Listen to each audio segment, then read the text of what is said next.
Assalamualaikum warahmatullahi wabarakatuh. Om Swastiastu, Nampo Budoyo, salam kebajikan. Perkenalkan, saya Gita Cahyani Ramadhani, mahasiswa Universitas Sultan Ageng Tirtayasa, jurusan Bimbingan dan Konseling, Fakultas Keguruan dan Ilmu Pendidikan. Pada kesempatan kali ini saya akan menjelaskan tentang asesmen non-tes, yaitu DCM atau daftar cek masalah. Di sini saya akan menerangkan apa saja yang harus dilakukan seorang guru BK saat melakukan asesmen non-tes, yaitu daftar cek masalah. Sebelumnya, pada tahap pra-pelaksanaan, guru bimbingan dan konseling harus menjelaskan terlebih dahulu apa itu daftar cek masalah, apa tujuannya, serta apa yang harus murid-murid lakukan saat mengerjakan daftar cek masalah. Pada tahap ini juga guru BK harus membangun raport, yaitu seperti pendekatan agar murid-muridnya percaya bahwa apapun yang mereka ceritakan atau bisa dibilang yang mereka ungkapkan di dalam daftar cek masalah itu tidak akan bocor ke siapapun karena terdapat asas kerahasiaan di dalam bimbingan dan konseling. Lalu masuk ke tahap awal pelaksanaan, guru BK membuka sesi untuk melakukan tes tersebut dengan memberikan daftar cek masalah serta lembar jawaban dari daftar cek masalah tersebut. Sebelumnya saya akan memperlihatkan apa saja gitu pertanyaan-pertanyaan yang akan ada dalam daftar cek masalah.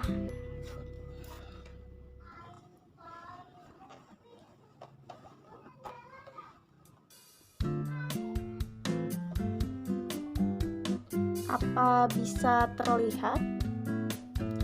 Di sini ada yang menunjukkan kesehatan,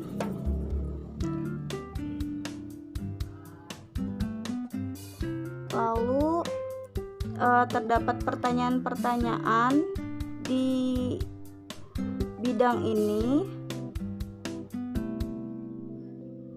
Ada juga keadaan ekonomi, ada kehidupan keluarga, ada agama dan moral, ada rekreasi dan hobi, lalu ada juga hubungan pribadi, ada kehidupan sosial, ada muda-mudi, masalah remaja, penyesuaian terhadap sekolah, penyesuaian terhadap kurikulum,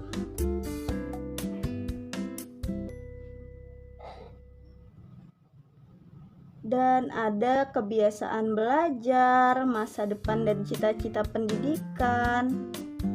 Dan itu semuanya sekitar 240 pertanyaan.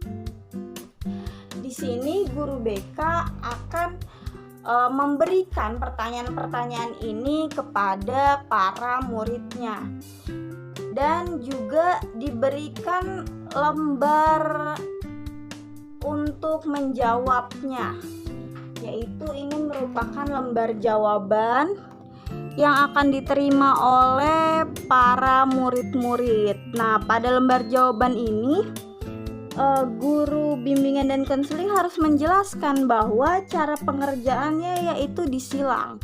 Jadi apabila dari salah satu pertanyaan itu ada yang mengganggu gitu, atau bisa dibilang mengiyakan gitu bahwa terjadi masalah seperti itu, maka murid harus menyilang nomor yang sesuai dengan pertanyaan tersebut.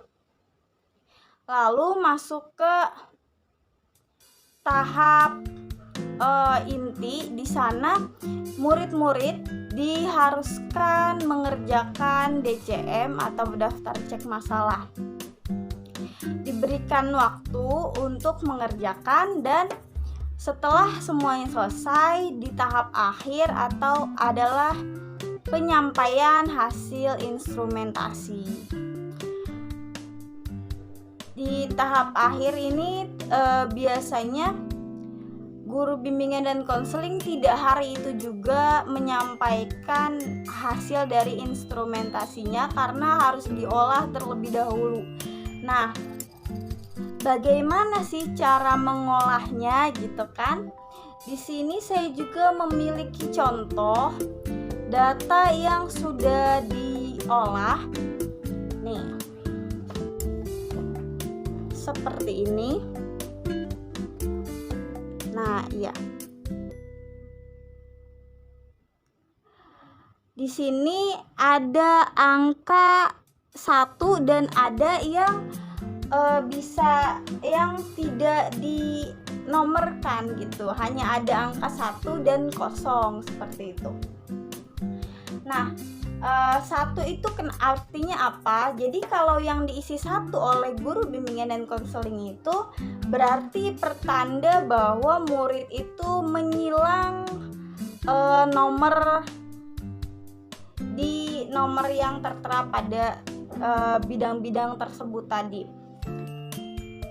Lalu setelah itu biasanya guru bimbingan dan konseling mengerjakannya pakai aplikasi DCM. Jadi setelah mereka mengisi dengan manual apa saja yang disilang dan apa saja yang tidak disilang, lalu akan muncullah seperti profil individual, profil kelompok, grafik, dan lain sebagainya itu sebagai hasil dari instrumentasi. Dan seperti apa datanya, yaitu ini adalah contoh profil individualnya. Apakah terlihat? Ya, ini contohnya. Di sini terdapat kolom bidang dari masalahnya, terus terdapat nomor masalahnya, jumlah dari masalahnya, dan persentase. Lalu ada kategori. Nih, kalau misalnya di kesehatan ternyata si murid A nih di kesehatan dia mengiyakan nomor 3, 4, dan 11 contohnya.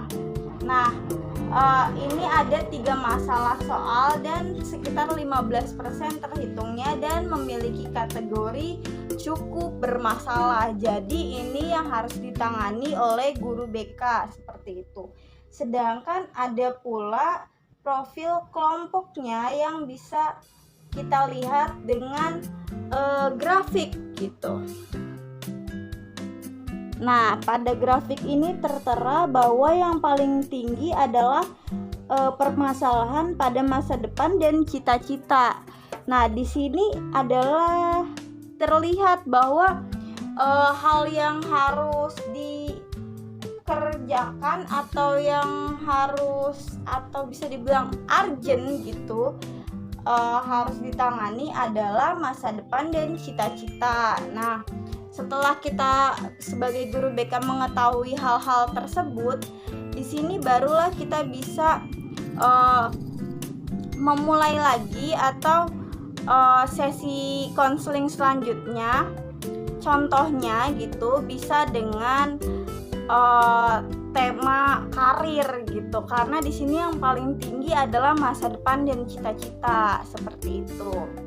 Nah, dari semua itu ada, kalau misalnya menggunakan aplikasi DCM itu akan langsung terlihat hasilnya gitu setelah dimasukkan secara manual. Dari CHK-nya akan terlihat grafiknya serta kolom-kolom apa saja serta permasalahan apa saja yang harus ditangani oleh guru bimbingan dan konseling seperti itu. Nah, setelah itu guru bimbingan dan konseling harus memperlihatkan gitu hasil dari instrumentasinya seperti tahap akhir tadi, tahap akhir atau penyampaian hasil instrumentasi. Guru bimbingan dan konseling setelah menyampaikan instrumentasi tersebut bisa dinyatakan asesmen teknik non-tes kali ini sudah selesai pada DCM gitu. Selanjutnya adalah tahap-tahap konseling lainnya. Nah, cukup sekian dari penjelasan saya kali ini. Kurang lebihnya mohon maaf. Wabillahi taufik wal hidayah. Wassalamualaikum warahmatullahi wabarakatuh. Sampai jumpa di video-video selanjutnya. Semoga membantu.